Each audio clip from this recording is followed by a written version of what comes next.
here. I listened also this session before. Uh, what to say? First, I will say good morning, good afternoon, good evening to all respected guest speakers, our presenters here on this beautiful event. I'm Miss Nada Ratkovic, professor assistant on the University of Economic Business Tourism Split from Croatia. Also a professor in Harvard School in India, very active and international internship board member, country director for Croatia, and also a president of Research Center for IAU. And I welcome my presenters to this great international conference today. And I'm really honored to be here. And I want to thanks to dear and respected Dr. Sheila Vasudova for the opportunity, for the invitation, to Dr. Regin Selvis for this opportunity to be a chairperson in this technical session. For the conference from Cape Comorin Trust in St. John's College of Arts and Science. So we are here today because we know without research there are no inventions, no innovations, and here listening before, I'm sure that my presenters will give many suggestions for the innovative, for the science progress. So that is the aim of this conferences. So we have 11 minutes. I don't know are my presenters here, but Yes, I ma'am. will be. Yes, they are here. Okay, Yes, ma'am. great. So let's start from my first. I'm calling Dr. R. Prikabar, the Associate Professor from the Department of English, Vikrama Simpari University, Andhra Pradesh, India, and Sri G. Raya Kumar, a research scholar from the Department of English, also from the Pradesh, India. The title is Tejer, the traveler to the core of the self and to the core of the Supreme Spirit. Welcome. Yeah. Good evening, ma'am, and good evening, all of you present in the conference. Good evening. Ma'am, am I audible to you all? Uh, yes, you are Yes. audible. So, if you will you share a presentation with us, your work, or you will only speak? Yeah. You My can. presentation is about, ma'am, Rabindranath Tagore, a Nobel laureate in 1913 for his work Gitanjali and other works. The title of my presentation is Tagore, the traveler to the core of the self and to the core of the Supreme Spirit. This is my title, ma'am, for presentation. Yes. So, shall I proceed with my presentation, ma'am? Yes, of course you can. We are waiting. Yeah, thank you, ma'am. God, in his several incarnations, takes birth on earth with a particular purpose. After fulfilling the purpose, the incarnation leaves the world. But ordinary people are given birth, and after their birth only, they should search for a cause or purpose for ameliorating this creation. Rabindranath Tagore took birth as an ordinary man, but became an extraordinary man by the time he left the world. And this article is about Tagore as a traveler from ordinary state to an extraordinary state. In his path-breaking book, Social Contract, Jean-Jacques Rousseau states that man is born free, but everywhere he is in chains. The statement is true. To substantiate it, when a child is born from the mother's womb, he or she remains absolutely free from all shackles of the world. But within a few moments of the birth, the child gets many tags and many chains.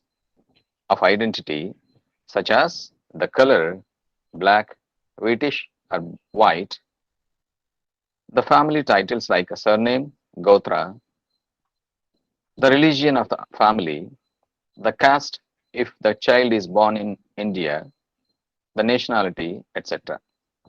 Hence, the statement, man is born free, but everywhere he is in chains, is true.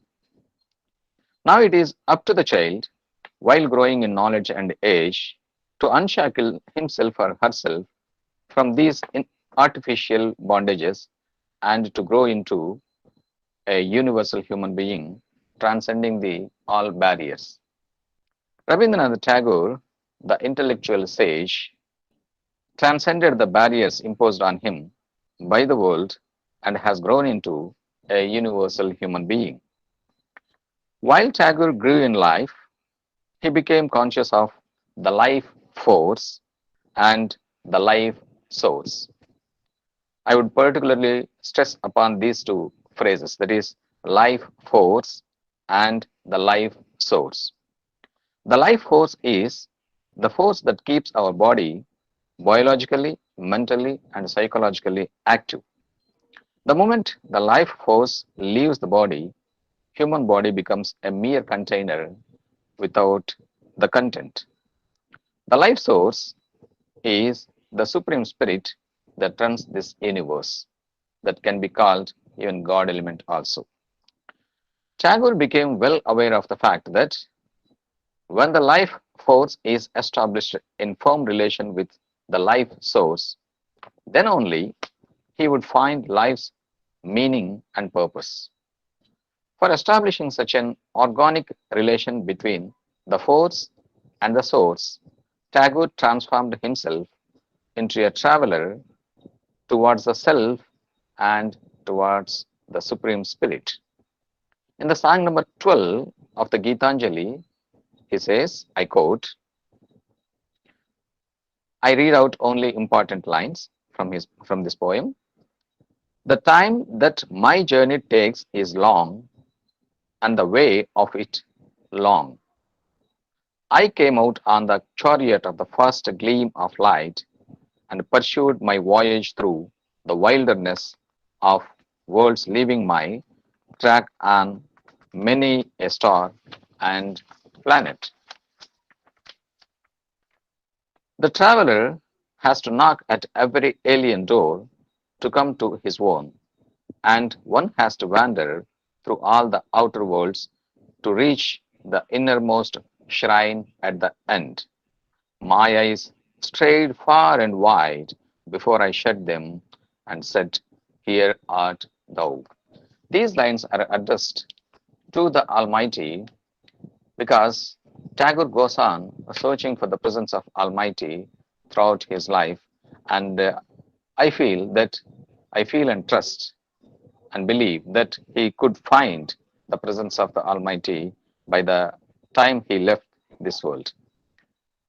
Next, Tagore pretty well knows that the artificial bindings of the visible society restrict the efflorescence of human life and personality. Hence, in his long journey towards the force and source, he declares in his song number 17, another poem from the Gitanjali. I quote, I'm only waiting for love to give myself up at last into his hands. This is why it is so late and why I have been guilty of such omissions.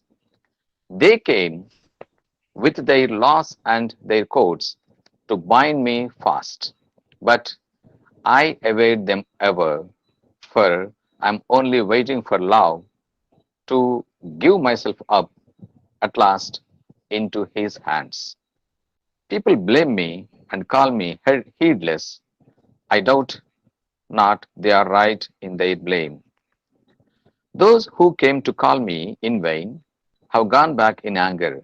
I'm only waiting for love to give myself up at last into his hands.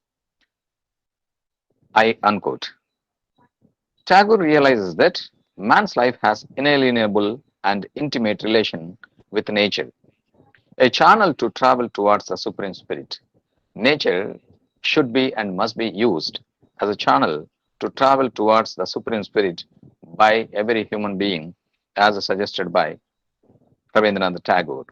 Realizing the self also needs the help of the Supreme Spirit, that is the Almighty God.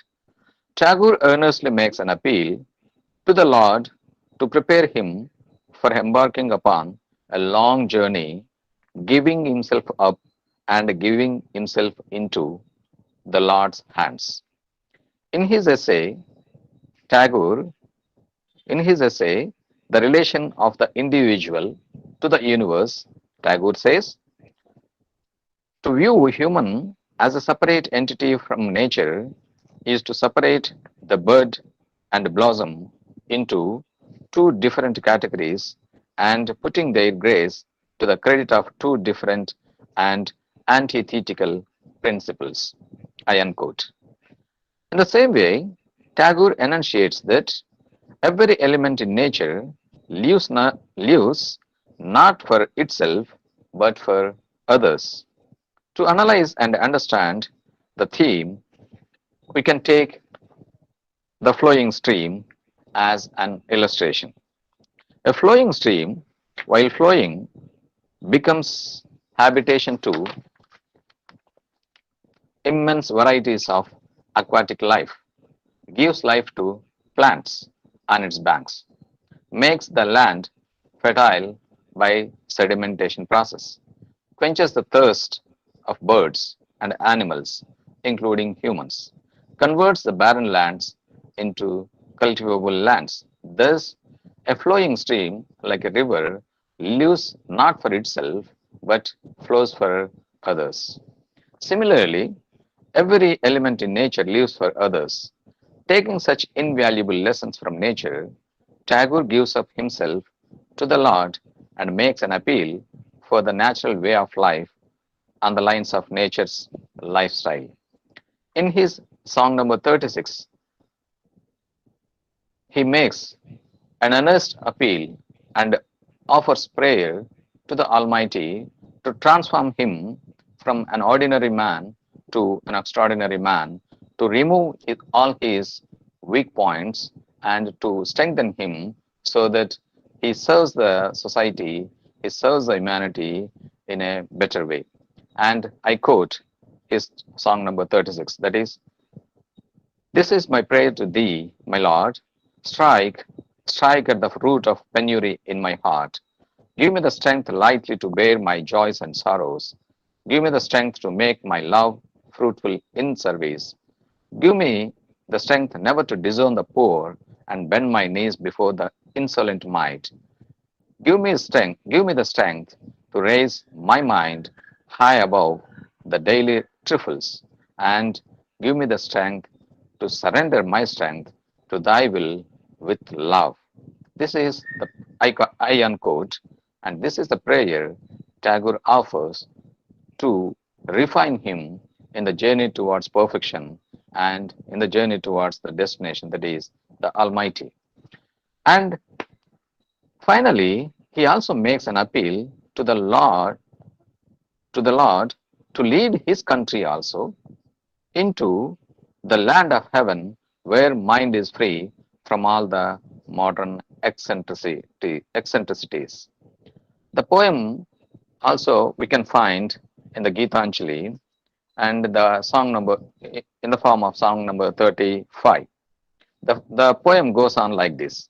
I quote, where the mind is without fear and the head is held high, where knowledge is free, where the world has not been broken up into fragments by narrow domestic walls, where words come out from the depth of truth, where tireless striving stretches its arms towards perfection, where the clear stream of reason has not lost its way into the dreary desert sand of dead habit, where the mind is led forward by thee into ever widening thought and action, into that heaven of freedom, my Father, let my country awake.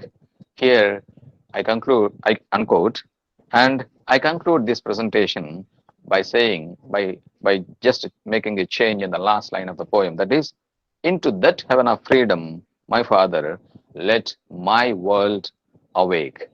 In this way, Tagore has spent his life in a meaningful way from an ordinary man to an extraordinary man, transforming himself from an ordinary person to a benevolent person, thus changing thus contributing his might for the betterment of this world. Thank you all for giving me this opportunity. Thank you. Thank you, respected Sir Raja Kumar, for your speech, for your presentation. You really give me a lot of things because it is a little different from other works from the researchers, but I can said this is you gave us the view on the 3 points. Your life hosts, your life source, are traveling for really a travel from the self, spirit, and then we come to the heaven. I will repeat again. I was expecting a research, but this is one kind of, I can say, storytelling. Story are right. All stories are writing. Our life is writing stories, and this is really for me. I can say an article with a big value. Especially you give a lot of yourself, and I can say that your role is the main role in this work. Thank you. Thank you, ma'am. Thank you so much. Thank you so much for the compliments. Yes. Now I'm going to my another presenter. It is Miss Neha Oiha, a research scholar from Yogiwala, Uttarakhand, India. The topic is reading of the stage directions implied for the minor characters in Bernard Shaw's Candida through the lens of the characterization. So long title. I am very excited to hear what will our great research scholar say about this topic. Welcome. Very good evening to one and all present here. Am I audible? Yes, you are audible. Uh, I'm Neha from Banasali University, Rajasthan, and the topic of my presentation today is reading of the stage directions implied for the minor characters in George Bernard Shaw's Candida through the lens of characterization. So, as we all know that Bernard Shaw was a very famous Irish playwright, uh, and he wrote mainly about his own ideas that he propagated in his plays through his plays. His main ambition was to bring a social reform in the late Victorian society, and the pressing issues present in those times are still very prevalent in the contemporary era.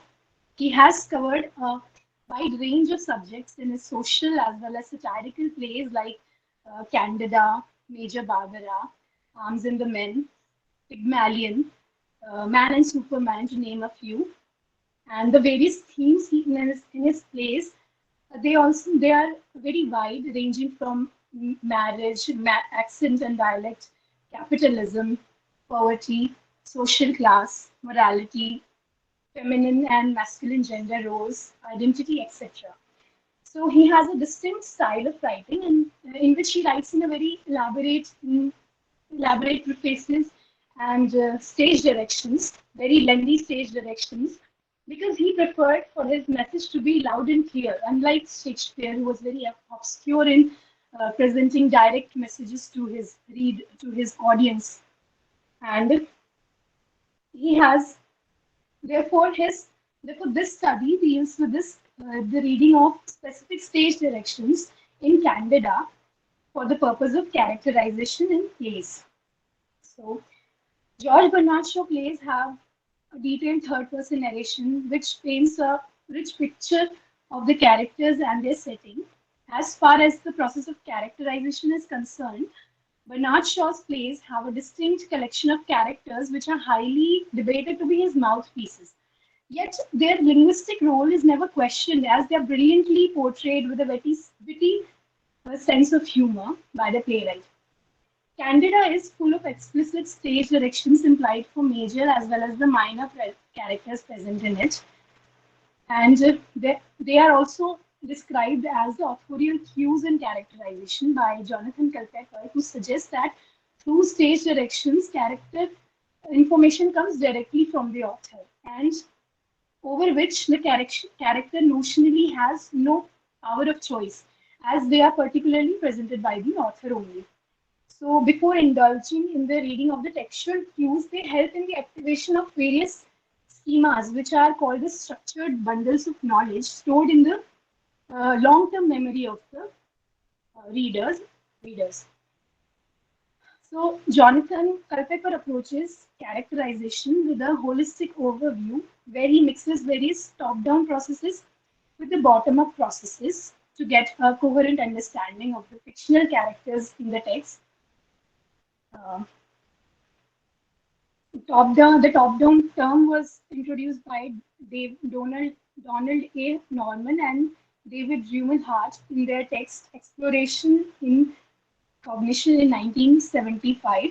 It is also referred to as conceptually driven processing. However, in bottom-up processes, it is mainly the data which helps in deriving the concepts. And it is also referred to as conceptually driven processing. However, in bottom-up processes, information is basically intended by the text, hence it is also called as the data-driven process. Since George Bernard Shaw offers multiple stage directions in his play, the reader can form an overview from the authorial cues present in the text. Stage directions are the authorial cues which signify the bottom-up processes in the understanding of a drama. Candida has various minor characters that are described by Shaw with the help of his lengthy stage directions and in the opening part of the play as well as in between the dialogues of the play. Minor characters are the background characters which have a significant relationship with the form and structure of the play with respect to the other major characters also. The major characters in Candida are James Morrill, who is a popular clergyman in London, and his wife Candida, who is also the love interest of a young poet named Eugene Marchbanks.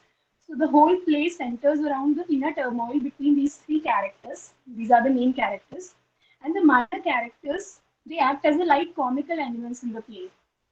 The minor characters in Candida, which I have analyzed through characterization in the study, are Miss Proserpine Garnet, or Prosy. She is the typist of James Morrill. Alexander Mill, or he is also nicknamed as Lexi, who is the curate as well as assistant of James. And Mr. Burgess, who is the father of Candida and so the father-in-law of James.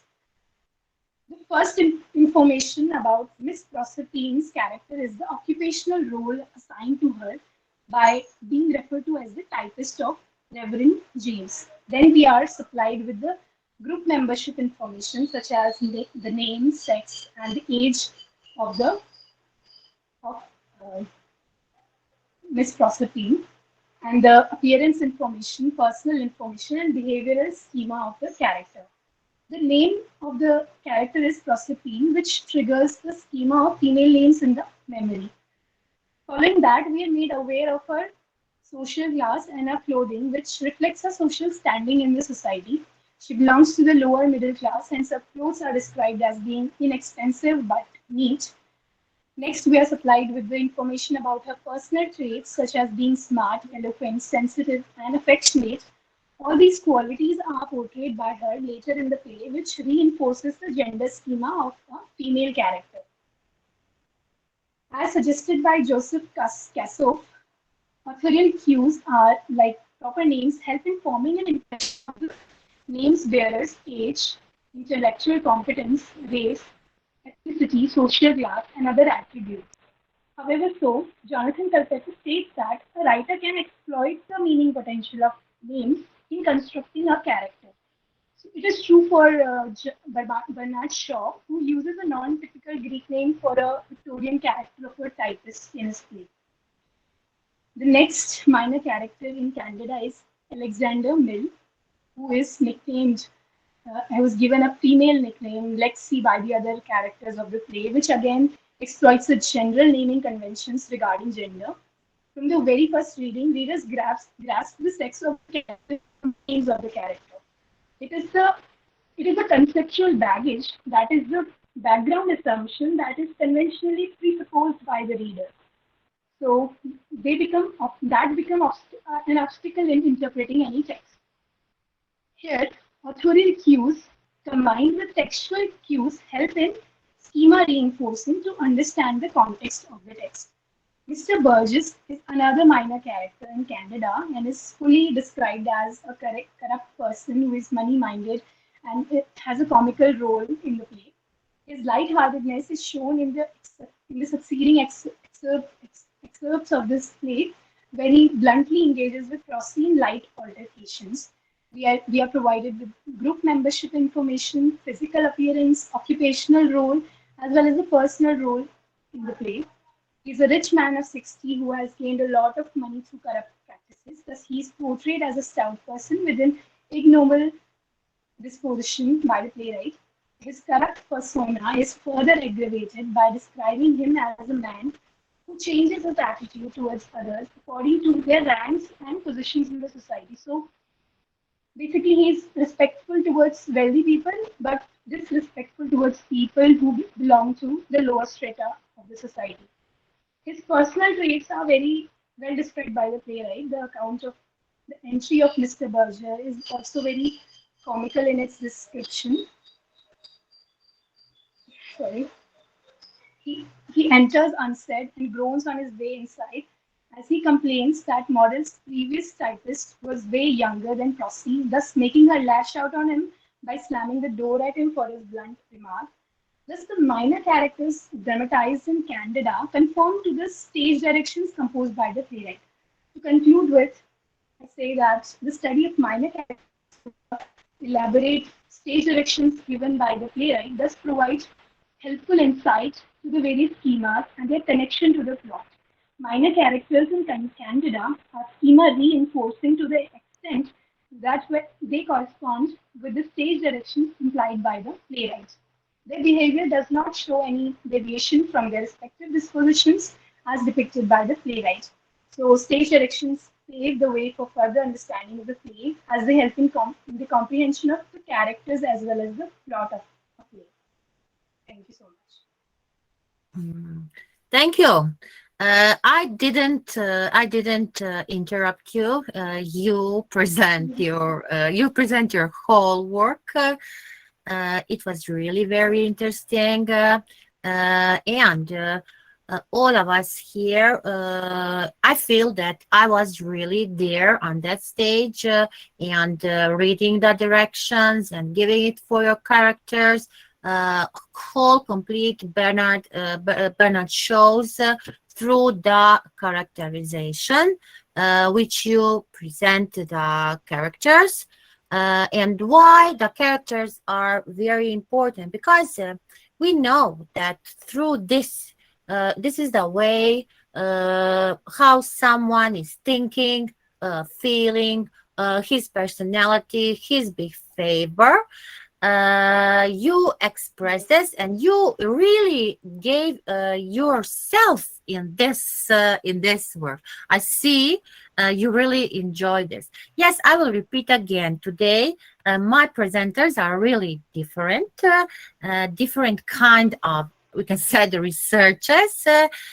Because we don't have this is a I can say we cannot say this is a qualitative, but yes, you work before during your work you were contacting the secondary data, because this is something that how can you know what Bernard Shaw do if you don't contact the literature and all.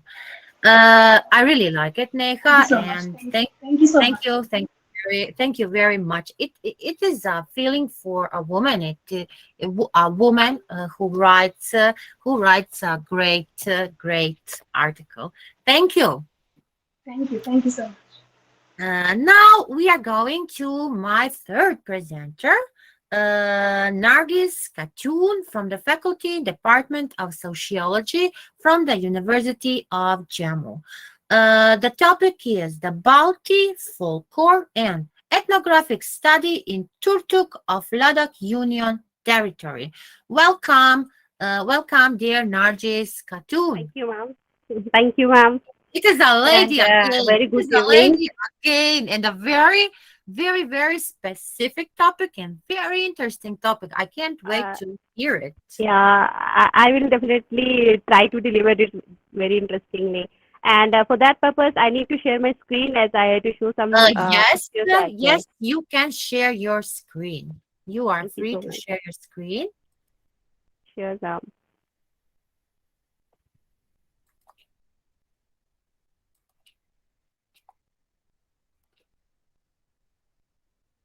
Oh, okay. Uh-huh. Uh-huh. Yeah, You are is it doing it. You are doing it from your mobile. yeah, yeah. Okay. You can start. Okay, shall I start? Yeah. Yes. The topic of my presentation is the Balti folklore and ethnographic study in Turtuk of Ladakh University, Ladakh Union Territory.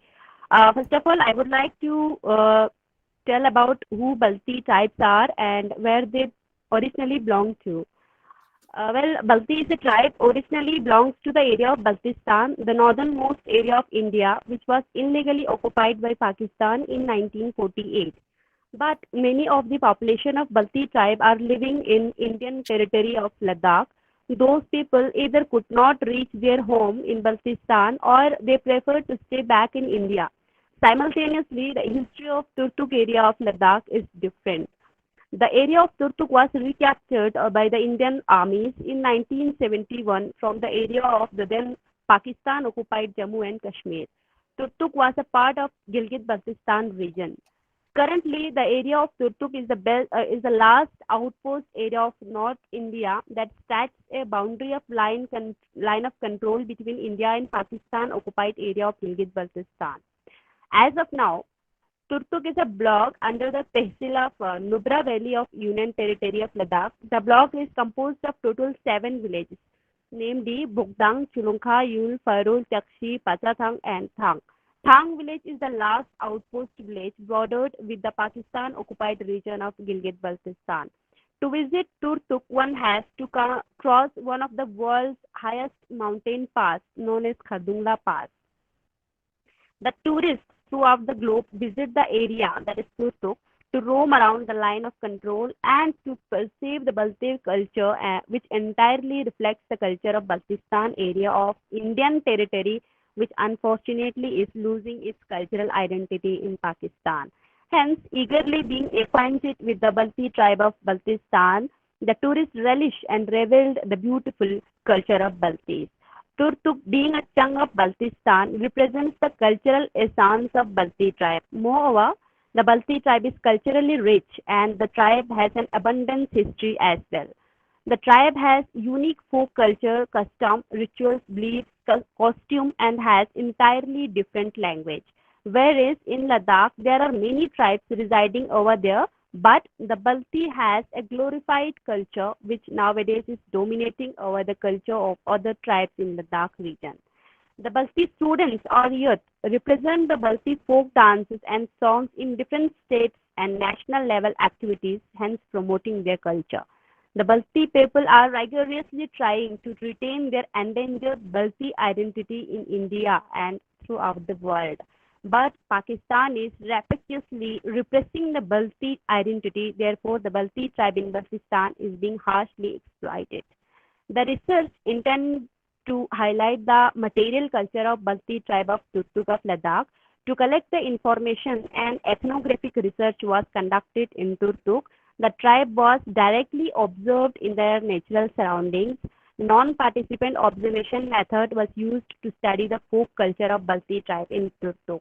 In this research paper, folklore is synonymously used as culture.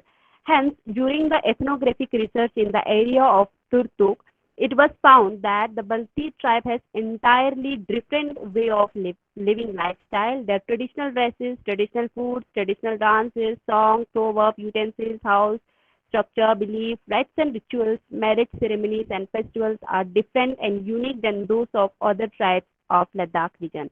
Some of the important Balti traditional material cultures are being highlighted in this research paper presentation.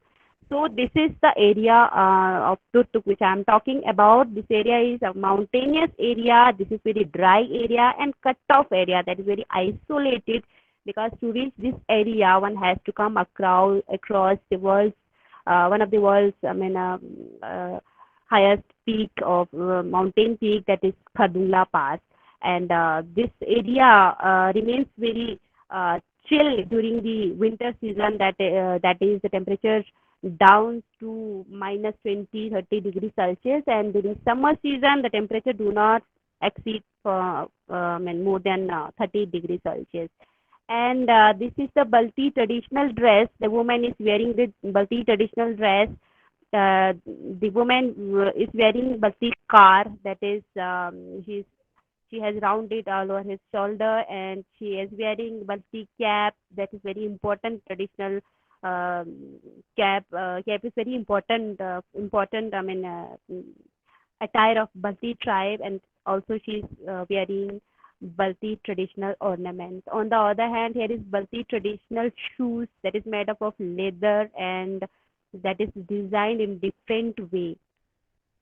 And here are some Balti cuisines that they consume very simple food. Those are made up of wheat, barley, or maybe buckwheat.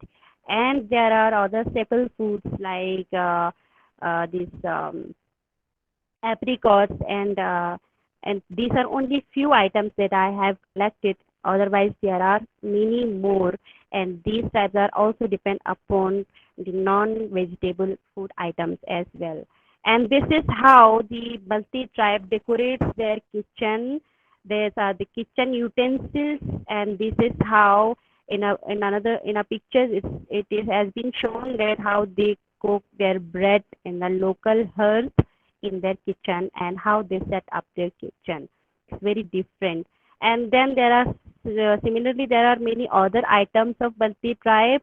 There are utensils that are differently designed, and most utensils of Balti tribe are made up of stones. And there are also some other equipment shown in this picture.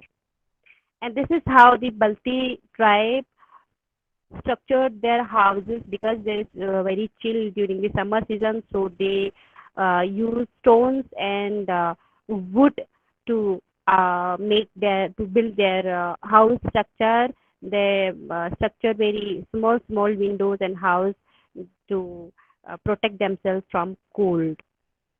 This is pictures of mosque and Gompa. The Balti tribe. The tribe has very liberal attitude since there are living Muslim dominated area, but still there are Gompas. They also respect the other religions as well. And as I told that there are the tourists visit the place to see line of control. Then the tribe has tribes are running restaurants and cafes for the convenience of the tourists as well. And there are they have maintained museums as well to protect their material culture, like utensils, clothes, and many more cultural items are being protected in this museum. People or tourists visit this museum as well to explore the cultural aspects of Balti tribe in Turtok. And also to attract the tourists in this area, the people of the Turtok has pointed or highlighted some unique points in the area, like natural freezing point, natural freezing stores. These are very unique things to see these things. And also there are many Balti shawl maker in Turtuk who makes shawl in her own home with the traditional equipment. That is very interesting. And then also the tourists visit this. This is what the area of line of control where the tourists are looking for the area of line Baltistan, that is the area that is being occupied by Pakistan, and the Indian armies are helping them out to look to that place. Thank you so much. Thank you. Thank you so much. Thank you so much, dear Nargis, for this great presentation. Thank you so much, For ma'am. yes, this Balti folklore. I really wish to visit it to see it. Definitely. So many great solutions you gave us to us. We need to respect all cultures. You say the folklore is a culture, and I like the way you make this research because you are collecting the data. You make a lot of highlights on this, and you give very I can say a big value on this study called in Turtuk of Ladakh Union Territory.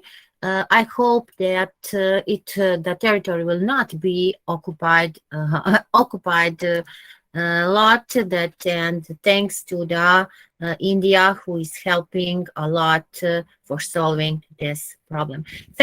Thank you Thank very you, ma'am. much. Thank you. Yes. Now I have really very interesting presenters today in my session. Now I'm going to my next speaker. Next speaker is Pragva Gautam, a scholar, a PhD scholar, with the topic Eco-Critical Analysis in Amish Tripathi, Immortals of Meluha. Let me see what my next presenter will present today. Welcome.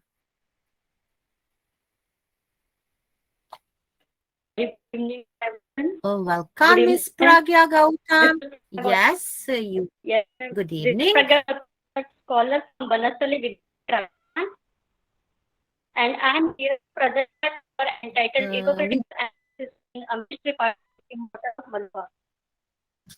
uh, Shall I I don't begin? hear you really good.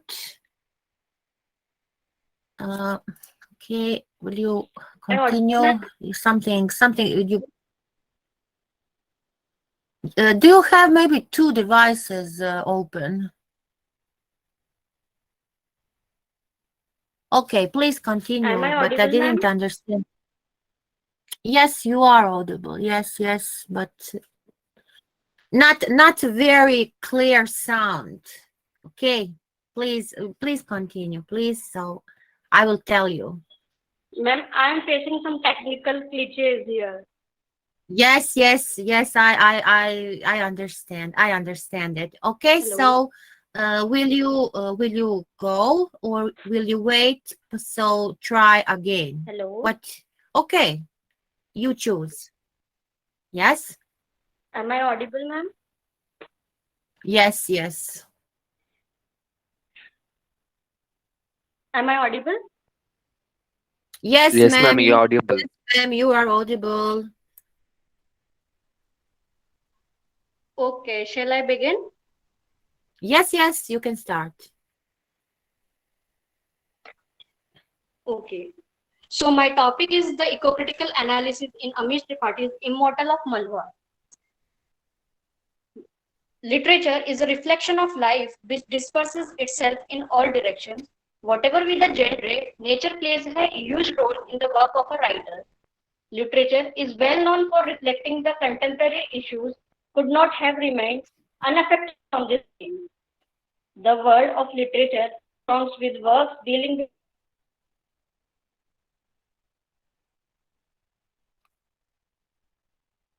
as is evidenced in the work of poets and other writers down the ages in almost all culture of the world.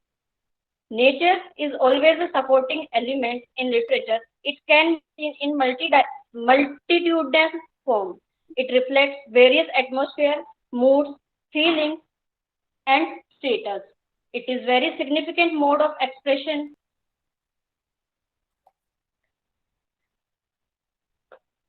It is very significant mode of expression for describing fertile, happiness, happiness, gloominess, bitterness, disturbing, lively, tragic atmosphere, etc. All types of, all types of environment can be presented through the help of nature and various elements of nature. The literature has become a mode of expression about environment and its importance in human life and human world. Today, the intimate relationship between the nature and social world is being analyzed and emphasized in all departments of knowledge and development.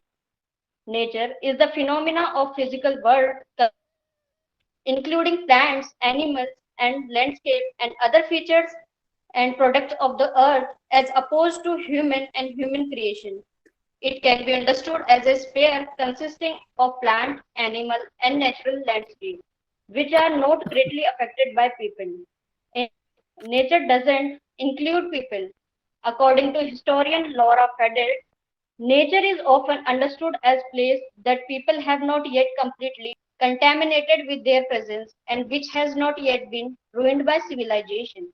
As philosopher Euro Ogenem points out, the ability of a person to interact with nature is due to both being composed of the same elements.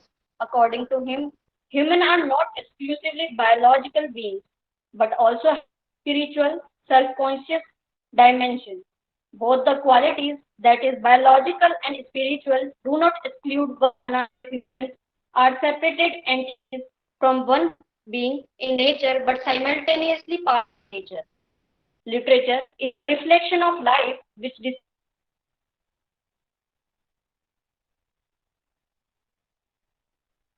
disperses itself. Therefore, the representation should be realistic too.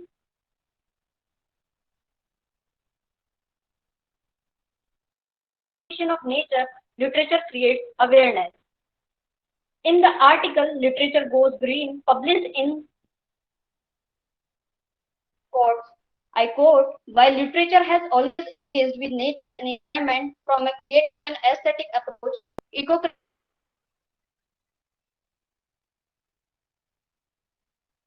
has evolved into a theory and a specific field in literature, and it is the study of literature and environment from an interdisciplinary point of view, where all sciences come together to analyze the environment and brainstorm possible solutions for the correction of the contemporary environmental problem.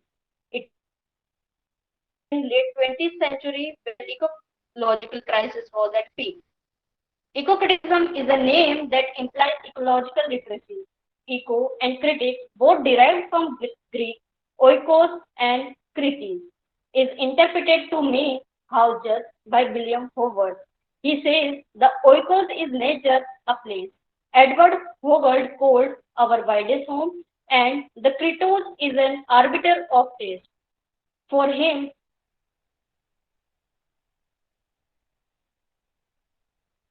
integrity of works and promotes their dissemination. Thus, the work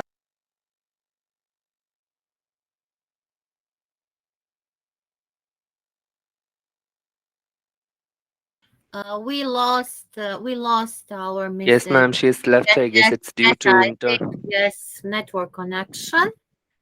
Yes, Yes, ma'am, no, she's left. yes. Okay, we will go to our next speaker. So if she come back, we will let her to continue her speech. So now I'm calling Pranam Kumar Mandal, a PhD, also a research scholar from Yadavpur University. A very interesting topic, theater in an age of ecological crisis, roles and responsibilities. Before our session, I was also in one session, Outreach Oli, and we were talking about the main topic was the art. So for me today, I'm whole Sunday in the topic of the art. Welcome, welcome, respected Mr. Pranab. You can present and you can start. Yeah, good afternoon, ma'am. Thank you, and good afternoon, everyone. So my topic is my paper is titled "Theater in an Age of Ecological Crisis: Roles and Responsibilities." Ma'am, how much time do I have? How much time do you need? Yes, because we gave 10 minutes, but how much time do you need? So fine, 10 minutes I think would be fine for me, ma'am. Okay, we have more than 10, but Yeah. okay, you can start. So I will not interrupt you. Okay. We have Thank you. we have time because we started little early, so it's okay. Please, All right. please continue. Okay. So, crisis in the ecology, biodiversity, and climate change is a deeply existential crisis. I'll divide my paper into precisely three sections. In the first section, You I'll will, talk about. you will not present it. You will not show us you don't have a presentation. So, do I have to show anything, ma'am? I thought I would just read So, out my paper and no, make my. I want, if you have a presentation, you can show us it. Oh, sorry, I have not made any presentation. I mean, so I have my paper with me. If Oh, you okay, want, okay. I always like to see. I always like to see when someone is presenting the main. okay, It is always for someone who is all right, watching. no Yes, problem, okay. You can start. no problem. So I'll divide my paper into three sections precisely. In the first section, I'll talk a little bit on the ecological crisis itself, the crisis in the climate or environment, whichever way we want to address it. And in the next section, I'll be talking about theater, how the role theater can play in addressing this crisis. Of course, I won't have much time to refer to a particular kind of theater play text, which might, which would have, sufficiently substantiated my claim. But so far, I'll try to break this presentation into one. The initial one is the ecological trouble as such. And the second part is how theater has represented that crisis. And in the third part, what are the responsibilities or what are the ways that theater practitioners can approach or address these issues. So to begin with, crisis in the ecology, biodiversity, and climate is a deeply existential crisis. It is directly related to our very own survival on Earth. And just before I move forward, please allow me to tell you that this is this is actually my PhD topic. So I'm reading a section from my PhD work itself. So it is directly related to our very own survival on Earth. Ecological devastation, unlike many other devastations, poses a threat directly to species sustainability on Earth. Pandemic, epidemic, tropical storms, cyclones, ozone depletion, global warming, rise in the sea level and sea warming, degradation of the rainforest ecosystem, drought, flooding, species extinction, all result from a rapid change in the climate and are very much life-threatening for both humans and more than human communities on Earth, which calls for relooking at the ecological relationship and numerous forms of exchanges between the humans and more than humans. Of course, the non-human nature is what I have addressed as more than humans. Now, Mike Hume's observation may be particularly relevant for my study, where Mike Hume says that climate change is not a problem waiting for a solution. It is an environmental, cultural, and political phenomena that is reshaping the way we think about ourselves, about our societies, and about humanity's place on Earth.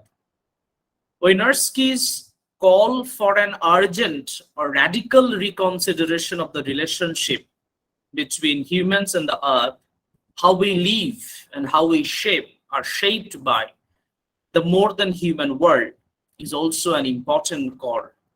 The burgeoning discussions of climate crisis in world politics, together with worldwide activisms and movements, the rise of literary and non-literary discourses over the last 4 or 5 decades have been solely to this purpose, to save the planet, to save ourselves.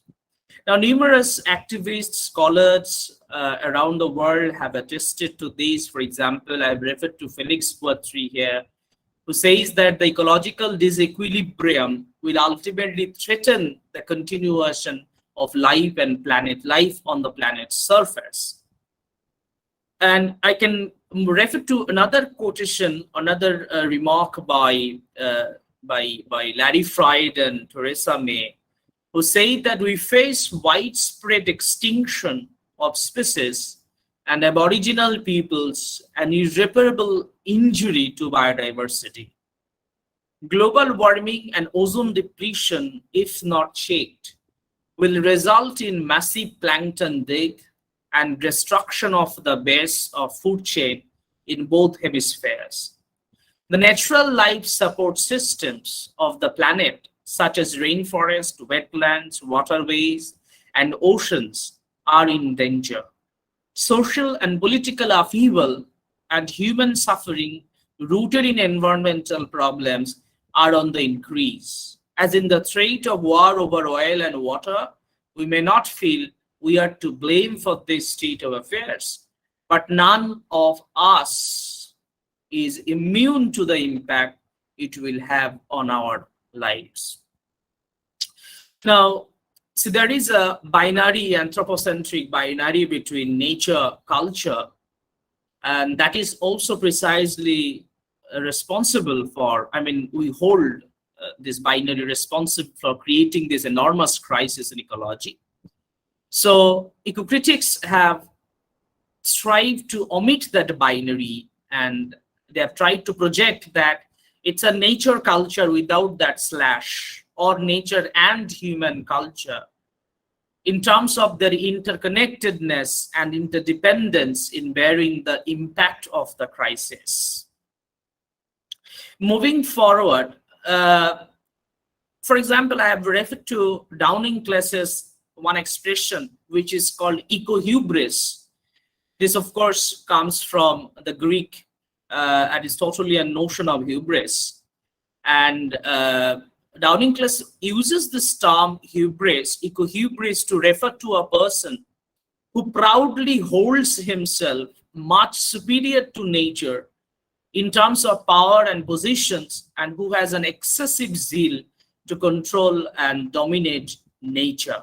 So that's a term we can use, we can apply for somebody who takes great domination over nature. Now, of course, like every artistic medium, theater and performance have also responded to this crisis. It's impossible that theater does not respond to this crisis. So there are a great amount of works where theater, we have ample discussions of ecological crisis in theater practices. So the intersection between literary eco-criticism and theater performance studies has been advocated and practiced by eco-theater scholars and practitioners to bring in change among the spectators in their attitude to society and motivate them towards ecological behavior. Since ecology is the relation of the humans to nature and the beings in nature Eco-theater must attempt not to stage pristine nature in its pastoral forms. Rather, it should redefine man's relationship with nature to re-establish the fact that man is a part of nature and not a vice versa. So, eco-theater or ecological theater, something that the eco-theater is a term that was coined by Professor Una Chaudhuri to refer to a theater which addresses, ecological issues in a very direct manner. Una Chaudhuri comments that it is not that theater has not responded to ecological crises, over the last centuries or decades, but the simple fact that the ecological issues that were addressed in the theaters, in the plays, were not very direct and were in a way metaphoric representations than direct representations. So what does she mean by direct representations, or what does she mean by metaphoric representations? For example, when a crisis is shown, when a non-human or more than human element is shown on the stage, right?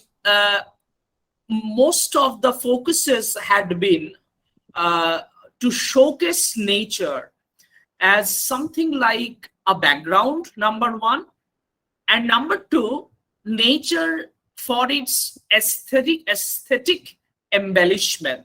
Nature or natural background, natural backdrop, natural elements used in order to aesthetically enrich the production. So that's exactly where eco-theater scholars deviate, and they believe that in order to make the ecological crisis visible, communicable to the spectators, eco-theater must, without any kind of ornamentation, without any kind of aestheticization, must deal with the crisis, with the problem, very clearly, directly to the spectators, so that it might, it might inspire, it might motivate, it might shock the spectators to the level that they feel maybe sometimes guilty for the crisis in the ecology, for the crisis in the environment, and maybe so that it can generate some kind of ecologically motivated behavior, or behavior which are pro-environmental, pro-ecological. So some of the things that eco-theater should do, number one, the eco-theater can serve its purpose to generate human actions that are pro-ecological or environmental. And eco-play should address the fundamentally anthropocentric conflict between the human-centered ecology and the land-centered ecology, where the former prospers at the cost of the destruction of the latter. And it should also strive to validate the idea that nature is not an enormous pool of resources, and certainly not an eco-factory that provides raw materials for the capitalist growth of the world. So the humans must stop considering nature as its subject, a commodity, or a factory that supplies the essentials for survival and prosperity.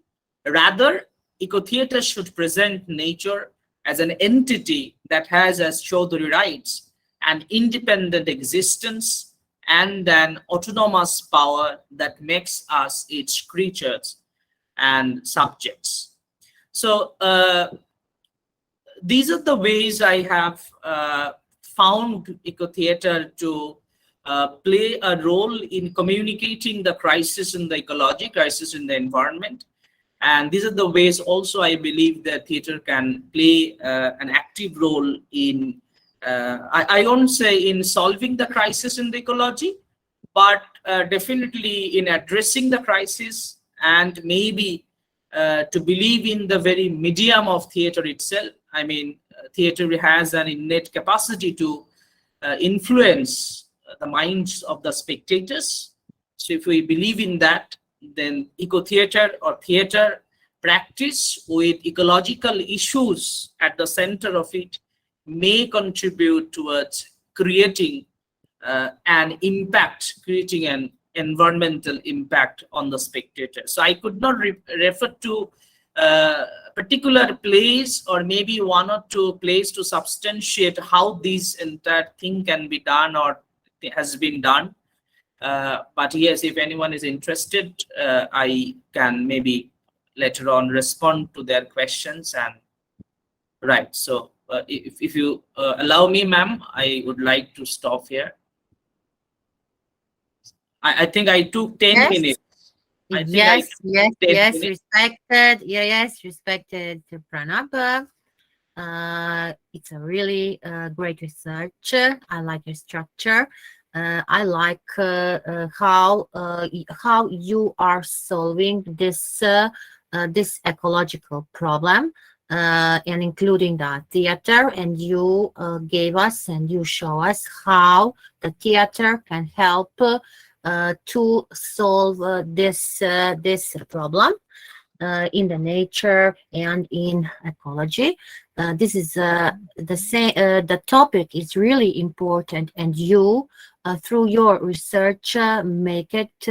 And I'm sure your work will have a big value in your country for many other researchers, because when someone will go and write or is interested in this topic, I'm sure he will contact you. I wish you the best for your doctorate, and I'm sure that we will see, and I will continue our collaboration with you. Thank you. Thank you very much. Thank you. Thank you, ma'am. So today, now I see that all of my researchers are finished. So if anyone have some questions, please you can write or some suggestions for our scholars, for our presenters. I want to thanks once again, and I'm really honored to be here today, to be a chairperson, to listen, to give my comments, to give my advices, my suggestions for this works. Again, a big thanks to our organizers and to our great doctors Mia and Dr. Sylvester. Thank you very much.